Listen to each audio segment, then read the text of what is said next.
안녕하세요. 스튜디오 엄나잇입니다. 오늘 제가 여러분과 함께 나눌 책은 더 하모니, 조화로운 인생, 제임스 아서레이 지음, 송택순 옮김, 진정한 풀을 이루는 5가지 절대 조건. 네, 오늘이 세 번째 동영상인데요. 오늘 동영상을 처음 보시는 분들은 이 동영상 그냥 바로 들으셔도 괜찮고요. 이전 것 스튜디오 업나잇에서 이전 동영상 더 하모니 1, 더 하모니 2 찾아보시고 이어서 들으셔도 도움이 많이 되실 겁니다. 지은이 제임스 아서레이 소개와 책의 프롤로그, 에필로그 그리고 목차는 첫 번째 동영상에 자세히 설명이 되어 있어서 오늘은 그냥 넘어갈게요. 오늘은 네 번째 챕터의 조화로운 부의 세 번째 필요 조건 정신의 풍요에 대해서 발췌독하겠습니다.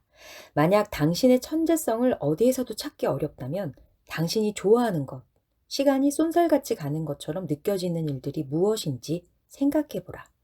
지루하고 졸음을 참으면서 들어야 하는 강의를 억지로 듣지 마라. 좋아, 이런저런 것에 성공이 도움이 될 테니 반드시 배우고 말겠어. 라고 생각해서도 안 된다. 그것은 그릇된 논리다. 그것보다는 아무리 힘이 들더라도 기쁨을 주는 일에 정신을 집중해야 한다. 당신은 놀라운 정신력의 소유자다. 지적인 능력 vs 감성적인 능력. 당신은 누구인가? 당신은 어디에 있는가? 당신은 어떤 존재인가? 이러한 질문들에 대한 대답은 놀라운 정신력에서 나온다. 정신의 힘은 측정할 수 없을 만큼 크다. 그런데 많은 사회적인 요소들이 작정한 듯이 우리의 정신을 작게 만들고 있다. 여러 해 전 몸집이 지금보다 훨씬 작았던 어린 시절에 정신적인 힘만큼은 엄청나게 컸다는 사실을 기억하는가? 당시에는 자유로운 호기심이 정신을 끊임없이 전진하게 했다. 다른 사람들이 당신의 정신을 작게 만들고자 붙이고 했던 별로 똑똑하지 않아, 게을러, 재능이 없어, 열등생 따위의 말들에 귀를 기울이지 않았고 그런 꼬리표를 스스로에게 붙이는 방법도 배우지 않았다. 어렸을 때에는 모든 것을 배우고 싶어 했고 모든 것을 알고 싶어 했다. 무한한 가능성을 짓누르는데 몇십 년이 걸린 것이다. 그런데 만약 그런 꼬리표가 단지 환상에 불과하다면, 만약 그런 환상을 넘어서 뚜렷한 진실을 볼 수 있다면, 이제 연막과 트릭을 넘어서 진실을 볼 줄 아는 눈을 길러야 한다. 당신은 똑똑하고 유능하고 창의적이다. 당신은 절대적으로 무한하다. 정신에는 두 가지 종류가 있다. 하나는 지적인 능력이고 다른 하나는 감성적인 능력이다. 지적인 능력은 새로운 정보를 흡수해서 종합하고 창조적인 아이디어를 내고 그 아이디어들을 성취하기 위한 전략을 기획하는 능력을 말한다. 이리저리 재고 끊임없이 분석만 하는 대신 진정으로 생각하는 능력이다. 진정한 사고는 순간적으로 이루어지며 그 외의 모든 것은 조건화된 생각이다. 한편 감성적인 능력은 감정에 떠밀리는 것이 아니라 감정에 의해 집중도 높은 삶을 살고 강력한 진동에 좌우되고 제어되는 것이 아니라 거기에 다가가 방향을 잡고 제어하는 능력을 말한다. 당신은 놀라운 정신력의 소유자다 챕터에서 지적인 능력과 감성적인 능력 부분을 발췌독으로 읽어드렸어요. 이 정신의 풍요를 4개의 챕터로 나눴는데요. 생각은 언제든지 변할 수 있다. 생각이 바뀌어야 행동이 변한다. 이렇게 나머지 3 챕터 중에서 오늘은 정서가 행동을 유발한다 챕터에서 제가 발췌독으로 좀 나누고 싶어요. 정서가 행동을 유발한다. 정서를 지배하라. 자신의 힘을 스스로 지배하고 싶다면 먼저 정서를 지배하라. 정서를 지배하는 첫 번째 단계는 인생의 경험이 외부 사건들과 아무 관계가 없다는 것을 이해하는 것이다. 인생의 모든 것은 당신이 그것에 부여하는 의미 외에는 다른 어떤 의미도 없다. 그렇다면 우리는 어떻게 의미를 창조하고 있는가? 대부분 문화와 주변 사람들에게서 무엇이 중요하고 무엇이 중요하지 않은지를 배운다. 그런데 사실 그런 것들은 모두 주관적이다. 어떤 나라에서는 긴 금발머리와 다이아몬드 반지가 아름다움의 상징이 되고 또 어떤 나라에서는 짧고 곱슬곱슬한 검은 머리에 귓불이 늘어진 것을 진정한 아름다움이라고 여긴다. 우리는 대체로 죽음을 애도해야 할 슬픈 상황이라고 배웠지만 죽음이 더 높은 힘과의 즐거운 재회라고 배우면서 자라는 사람들도 있다. 가령 당신이 수영을 잘 못하는데 바다에 빠졌다고 상상해보자. 당신 뒤에는 커다란 파도가 밀려온다. 그러면 당신은 어떤 생각을 할까? 정말 흥미진진하고 재미있는 파도구나 하고 생각할 수 있을까? 절대 그럴 수 없을 것이다. 자, 이제 당신이 파도 타기 선수인데 똑같은 파도가 뒤에서 밀려온다고 상상해보자. 끝내주는데? 행텐을 해야겠어. 행텐은요, 발가락 10개를 모두 보드 앞으로 향하게 한 채 서프보드 위에 서서 파도를 타는 기술을 말합니다. 정말 멋진 파도야 라고 생각할 수 있을 것이다. 분명 똑같은 파도인데 의미를 부여하는 방식이 달라진 것 뿐이다. 햄릿은 이렇게 말했다. 세상에는 좋거나 나쁜 것이 없는데 사고가 그렇게 만든다. 대단한 얘기인데요. 예를 들어 어떤 친구가 당신에게 뭔가 무례한 말을 했는데 친구라는 이유로 웃어넘긴 적이 있는가? 하지만 만약 낯선 사람이 똑같은 말을 당신에게 한다면 싸움이 일어날 수도 있었을 것이다. 아무도 당신을 돌아버리게 만들지 못한다. 당신을 돌게 만드는 것은 당신 자신뿐이다. 조화로운 부유함은 정서를 조절하고 선택하는 것, 즉 단순히 반응하는 대신 생각하고 행동하는 것을 의미한다. 정서를 선택하는 것과 정서를 억누르는 것은 엄연히 다르다는 사실을 기억하라. 만약 인생의 어떤 것도 당신이 부여하는 의미 외에 다른 의미가 없다면 당신의 인생은 외부 사건들과는 아무 관계가 없고 당신의 내적 경험하고만 관계가 있는 것이다. 이것은 결국 사물을 어떻게 해석하느냐의 문제다. 즉, 근본적인 책임의 문제다. 정서는 정직해야 한다.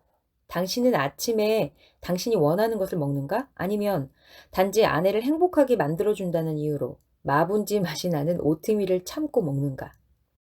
혹시 이기적으로 살면 안 된다고 배웠기 때문에 스스로를 위한 시간을 전혀 내지 못하고 있는 것은 아닌가? 개인적인 시간을 내기에 좋은 때는 과연 언제일까? 사람들이 억지로 침대에 눕혀서 좀 쉬라고 말할 때일까? 다른 사람을 의식해서 자기 자신을 속여서는 안 된다. 다른 사람이 자신의 운명을 쥐고 흔들도록 내버려둬서는 안 된다. 만약 이웃 사람들이 안부를 물으면 정직하게 이야기하라. 오늘 약간 힘든 일이 있어요. 하지만 잘 견뎌낼 겁니다. 고맙습니다. 사람들은 당신의 솔직함을 좋게 받아들일 수도 있고 좋지 않게 받아들일 수도 있다. 하지만 어떤 효과는 없다고 하더라도 당신은 그들을 한 번쯤 생각하게 만들 것이다. 어려운 시기를 초월하는 것과 어려운 시기에 억지로 미소를 짓는 것은 차원이 다르다.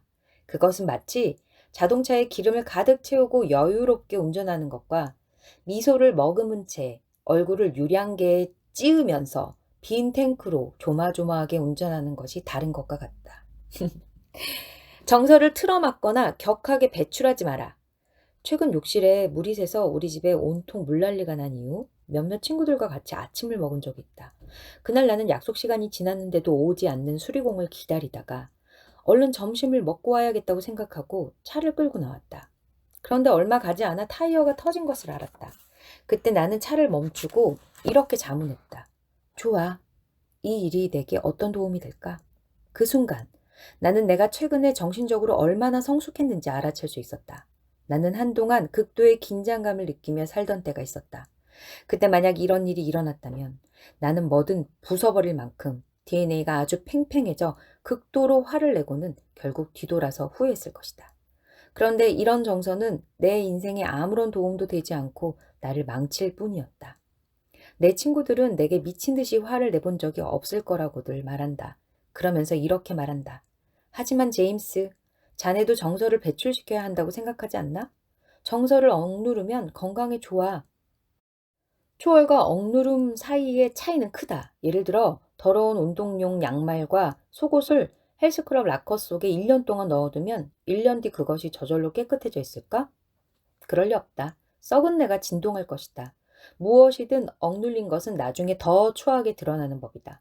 억압은 우리의 수명을 짧게 하고 유독한 에너지를 몸속에 쌓이게 만든다. 우리 몸의 진동 영역을 낮추는 가장 빠른 방법은 부정적으로 반응하는 것이다. 누군가 주차 공간을 가로챘을 때 느끼는 분노나 동료의 승진을 시샘하는 등의 정서가 여기에 속한다. 이게 몸의 진동 영역을 낮추는 가장 빠른 방법이라고 하네요. 그러니까 부정적으로 반응하는 거요. 더 높은 진동은 사랑, 감사, 이해, 기쁨, 영감 같은 상태들에 의해서 생기며 열의는 더 길고 더 건강한 삶을 보장한다. 정서를 틀어막거나 격하게 배출하지 마라. 심호흡을 한 번 한 후 다음과 같이 생각함으로써 정서를 초월하라. 이 일이 내게 도움이 될까? 이 일이 내게 어떤 도움이 될까? 이 일이 내게 무엇을 가르쳐 줄까? 이 일을 함으로써 내가 얼마나 성장하게 될까? 어떻게 하면 이 경험을 미래에 활용할 수 있을까? 스스로 정서를 통제할 수 있는 능력을 지녔다는 사실을 알고 나면 인생의 질을 변화시킬 수 있는 놀라운 힘이 생긴다.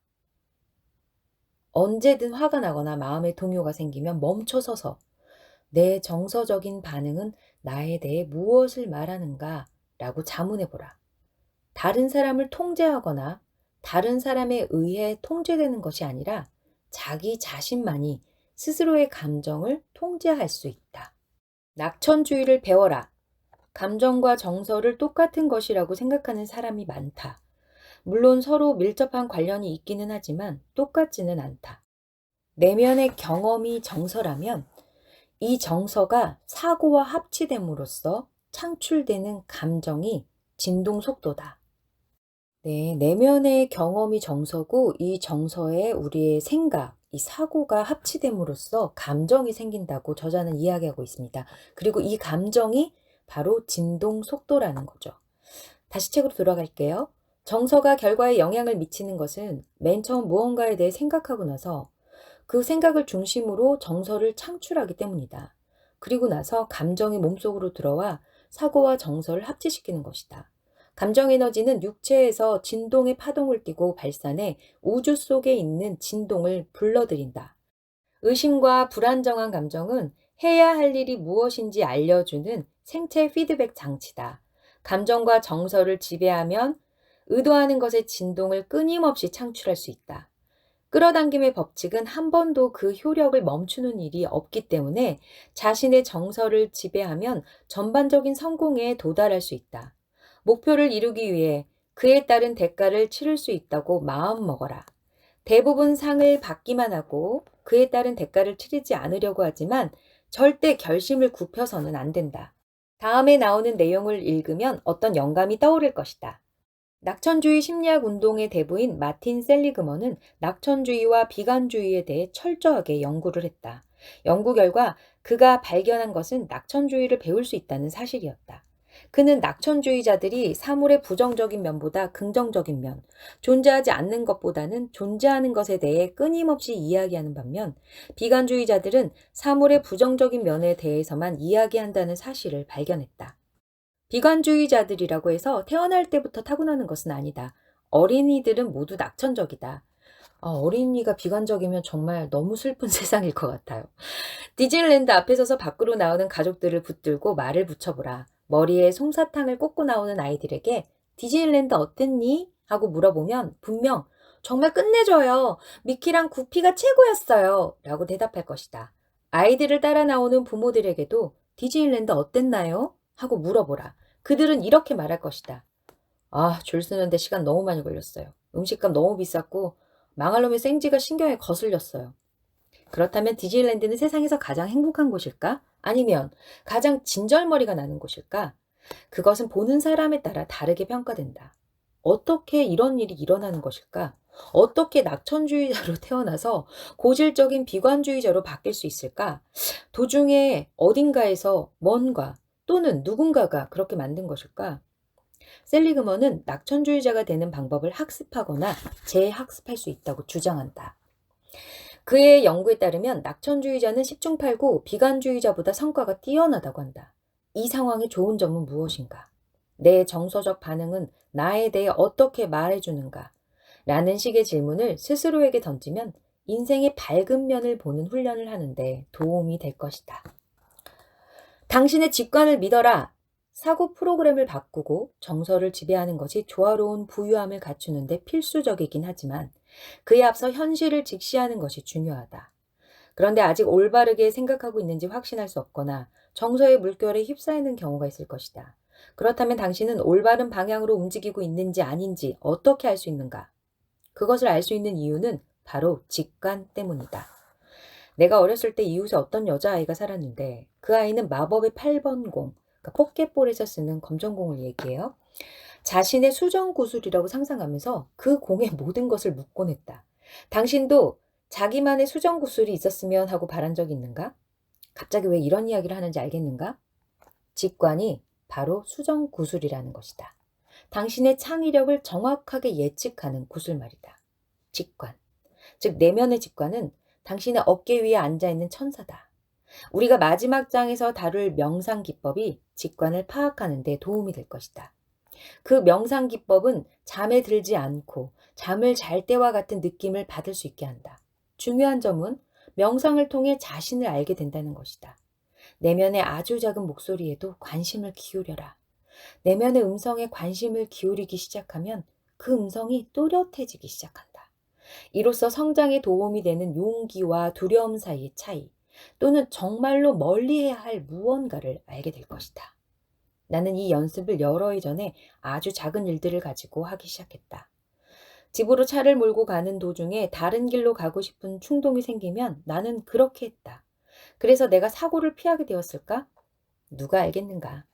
하지만 나는 그런 직관을 따랐으며 많은 경우에 좋은 쪽으로 일이 생기곤 했다. 새로운 사람을 만나게 된다든지, 흥미로운 세미나의 홍보 전단을 보게 된다든지, 가게 진열장 속에서 눈에 띄는 책을 발견하게 된다든지 하는 것 말이다. 나는 그것을 내 더 높은 자, 즉 내게 말을 거는 진이라고 생각하게 되었다. 나는 그 미묘한 차이와 특징들을 일기장에 꾸준히 기록했다. 연습을 통해 나는 내 생리적인 반응, 내 내면의 그림과 비전, 내 깊은 곳의 정서를 이해하고 기록할 수 있게 되었다. 나는 곧 둘의 차이를 해독할 수 있게 되었다. 나는 이제 왜 사람들이 직관을 제2의 눈이라고 부르는지 이해한다. 그것은 눈을 가지고 보는 것과 눈을 통해 보는 것의 차이다. 눈을 가지고 보는 것은 생리적인 행동이지만 눈을 통해 보는 것은 당신이 바라는 외면의 현실을 창조할 수 있는 내면의 시야를 개발하는 것이다. 직관을 개발하는 데에는 시간이 꽤 걸리지만 일단 직관을 갖게 되면 그것을 지속할 수 있다. 예를 들어 나는 지난 몇 년 동안 부동산에서 굉장한 성공을 거뒀지만 부동산을 따로 공부해 본 적이 없다. 나는 단지 원하는 곳에 걸어 들어가서 내 직관을 확인할 뿐이다. 직관이라는 감정을 글로 묘사하기는 어렵지만 감정은 진동함으로 당신의 몸속에서 그것을 경험할 수 있을 것이다. 그것을 끌어당김, 조용하고 작은 목소리 또는 시각적 강화라고 묘사하는 사람들도 있다. 중요한 점은 자기 내면의 지식을 알려주는 징후를 알아야 한다는 것이다. 당신이 진정으로 주파수를 맞춰 직관을 따르게 되면 직관에 의해 움직이게 된다. 그렇게 하는 것이 비논리적이더라도 말이다. 논리는 의식적인 정신과 지능의 일부다. 직관은 당신의 운명에 과제를 부여하는 더 높은 자아, 즉 미래의 끌어당김이다. 직관을 따르는 것은 정서를 바탕으로 행동하는 것이다. 정서가 행동하도록 만드는 것이 중요한 이유는 우주가 속도를 사랑하기 때문이다. 신비주의 학파들의 오랜 가르침 중에 하나는 결심한 일이 무엇이든 그것을 빠르게 하라는 것이다. 오늘 할 수 있는 일을 절대 내일로 미루지 마라. 오늘 무엇을 해야 하는지 자신의 의도와 방향을 명확히 하고 용감하게 움직여라. 운명의 여신은 용감한 자를 좋아한다. 네, 여러분, 오늘은 여기까지 함께 읽을게요. 여러분, 오늘 내용이 마음에 드셨나요? 도움이 되셨으면 좋아하기 버튼 눌러주세요. 부탁드립니다. 그리고 생각나는 분이 있으면 공유하기, 좋아요 버튼 누르기와 구독하기는 저에게 늘 큰 힘이 됩니다. 오늘 정신의 풍요에 대해서 함께 나눴는데요. 좀 더 풍요로워진 상태로 다음 시간에 또 좋은 책으로 여러분 찾아뵐게요. 지금까지 스튜디오 엄나이셨습니다. 감사합니다.